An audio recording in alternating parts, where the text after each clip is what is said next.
After just losing their dad, little P was trying to comfort his big brother.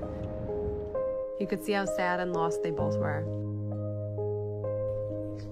They had just been in a tragic hiking accident with their dad. All three of them fell from a cliff.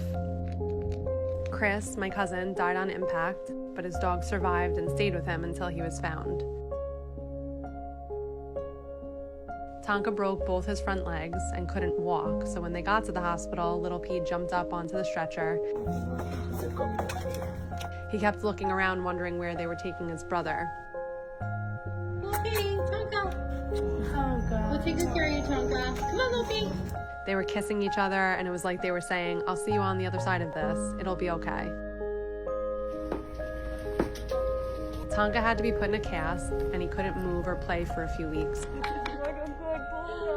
So they had to be kept away from each other. Hey, Tonka. How are you? You look so good. Look at you go, buddy. Tonka went to a wonderful foster home. Tonka, shake. Oh, good boy. And my boyfriend and I took in little P. Little P had never been without his big brother, and I could tell how sad and confused he was. But I also knew that this was temporary, and we were doing what was best for them. We just couldn't wait for the day that they'd get to be together again. It was very hard for Tonka, too. Not only was he missing his little brother, but at 10 years old, adjusting to a new life without his dad in it was a lot. He had been with Chris since he was a puppy and was always by his side.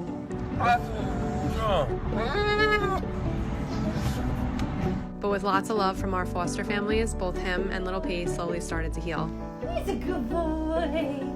He's your tail wagging. Are you happy?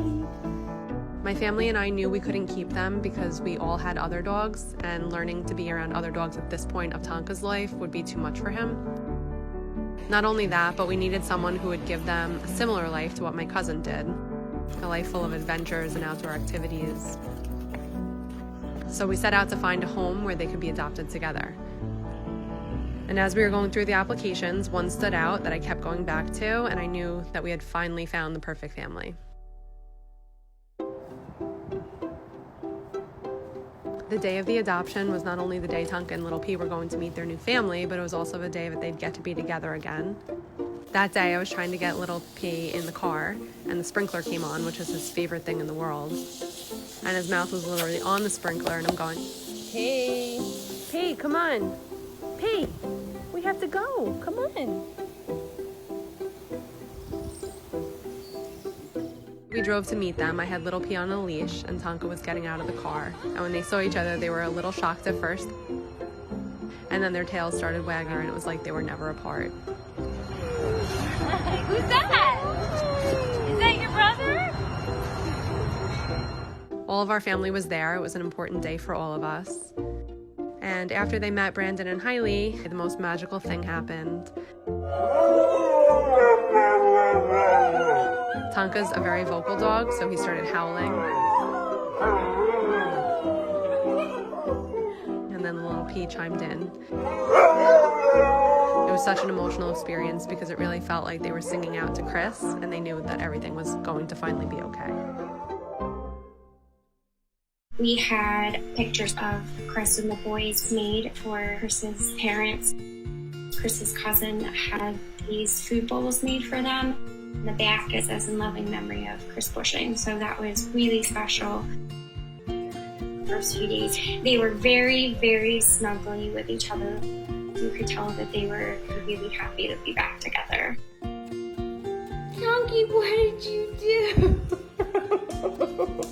Did you get into the garbage? It took them a couple days to kind of get used to things.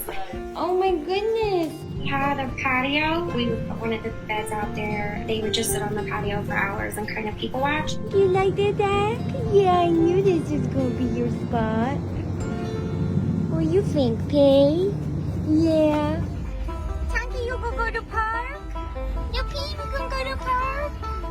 Yeah. He's just like a tough little meaty guy. He's like Brandon.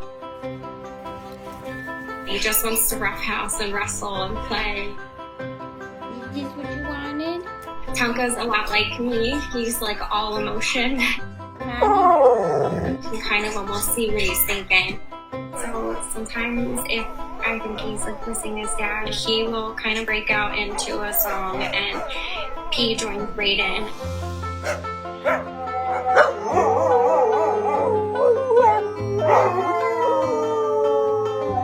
It's really cute. They're talking to their dad. So we like to think he's still present and looking over them.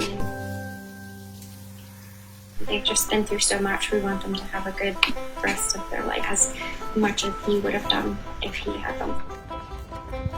Where's my boy with his spoon? Hello, Pete. Just coming home and seeing how happy they are. Where are you? Tommy. Getting to do fun things with them every day. They really do seem to be happy.